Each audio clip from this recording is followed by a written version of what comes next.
നിറവേറാതെ കിടക്കുന്ന ധാരാളം ആഗ്രഹങ്ങൾ മനുഷ്യ ജീവിതത്തിലുണ്ട്. നിങ്ങൾ നിങ്ങളോട് തന്നെ പലപ്പോഴും ചോദിച്ചിട്ടില്ലേ, ഈ ആഗ്രഹം എന്തെങ്കിലും സാധിക്കുമോ? ദൈവം നിങ്ങളുടെ അടുക്കൽ വന്ന് തോളിൽ തട്ടി നിങ്ങളോട് സംസാരിക്കുക.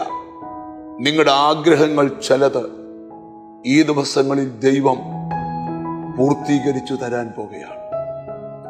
അതിന് ആധാരമായി 37-ാം സങ്കീർത്തനത്തിന്റെ 4-ാമത്തെ വാക്യം, യഹോവയിൽ തന്നെ രസിച്ചുകൊള്ളുക, അവൻ നിന്റെ ഹൃദയത്തിലെ ആഗ്രഹങ്ങളെ നിനക്ക് തരും.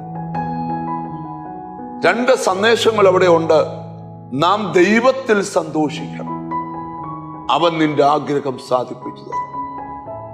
എങ്ങനെയാണ് ദൈവത്തിൽ സന്തോഷിക്കുന്നത്? ക്രിസ്തുവിനെ രക്ഷകനായി സ്വീകരിച്ച ഓരോ ദൈവമക്കളെയും ദൈവം അത്ഭുതകരമായി നടത്തുമെന്നുള്ള ഒരു ഉറപ്പ് നമ്മുടെ അകത്തുണ്ടെങ്കിൽ ആ ഉറപ്പുള്ള വ്യക്തികൾക്ക് മാത്രമേ ദൈവത്തിൽ സന്തോഷിക്കാൻ കഴിയത്തുള്ളൂ. ജീവിതത്തിൽ പലതും ഉണ്ടായിട്ടും സന്തോഷിക്കാൻ കഴിയാത്തവരെയൊക്കെ പരിശുദ്ധാത്മാവ് കാണുക. ഇന്ന് ദൈവം നിങ്ങളോട് സംസാരിക്കുക. ചില ദിവസത്തിനകത്ത് നിനക്ക് സന്തോഷിക്കാനുള്ള വക ദൈവം തരാൻ പോകും. എന്നും കഷ്ടതയല്ല, എന്നും ദുഃഖമല്ല, എന്നും വിലാപമല്ല. നിന്റെ വിലാപത്തെ നൃത്തമാക്കാൻ കഴിവുള്ള ദൈവം നിന്നോട് സംസാരിക്കുക. നീ ദൈവത്തിൽ സന്തോഷിക്കുക. ധന്യനായ പൗലോസ്ലീഹ കാരാഗൃഹത്തിൽ കിടന്നുകൊണ്ട് ഫിലിപ്പിയിലെ സഭയ്ക്ക് ലേഖനം എഴുതുമ്പോൾ നിങ്ങൾ കരഞ്ഞുകൊണ്ടിരിക്കണമെന്നല്ല എഴുതിയിരിക്കുന്നത്, കർത്താവിൽ എപ്പോഴും സന്തോഷിക്കുവിൻ. ഒരു ദൈവ പൈതൽ പ്രതിസന്ധിയിൽ സന്തോഷിക്കാൻ കഴിഞ്ഞാൽ അതിനർത്ഥം എന്താന്ന് ചോദിച്ചാൽ, സ്തോത്രം, അവന്റെ അകത്ത് ഉറപ്പുണ്ട്, ഈ പ്രശ്നങ്ങളെയെല്ലാം ജയിക്കാൻ ദൈവം അവന് കൃപ തരുക.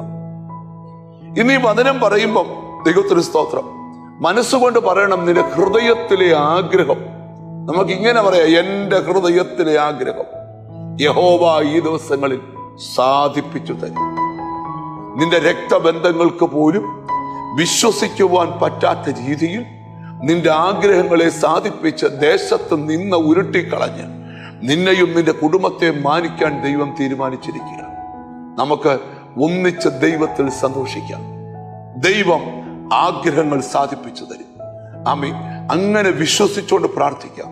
കാരുണ്യവാനായ ദൈവമേ, സ്വർഗ്ഗസ്ഥ പിതാവേ, ഞങ്ങളുടെ ഹൃദയത്തിലെ ആഗ്രഹങ്ങളെ സാധിപ്പിച്ചു തരാമെന്ന് വാക്ക് പറഞ്ഞ ദൈവമേ, അവിടുന്ന് അങ്ങ് ശക്തനായി ഞങ്ങളുടെ മധ്യത്തിൽ എഴുന്നേറ്റിരിക്കുന്നത് കൊണ്ട് സ്തോത്രം. എന്നോട് ചേർന്ന് പ്രാർത്ഥിക്കുന്ന മക്കൾക്ക് വേണ്ടി പ്രാർത്ഥിക്കുന്നു. അവരുടെ ഹൃദയത്തിലെ ആഗ്രഹം ദൈവം ഉടനെ സാധിപ്പിക്കണം. നിന്റെ നാമം ചൊല്ലി പിതാവിന്റെയും പുത്രന്റെയും പരിശുദ്ധാത്മാവിന്റെ നാമത്തിൽ ഇവരെ അനുഗ്രഹിച്ച് പ്രാർത്ഥിക്കുന്നു. ഇവർ അനുഗ്രഹിക്കപ്പെടട്ടെ, യേശു ക്രിസ്തുവിൻ നാമത്തിൽ തന്നെ. നിശ്ചയമായി നിന്റെ ഹൃദയത്തിലെ ആഗ്രഹം ദൈവം സാധിപ്പിച്ചു തരും. God bless you.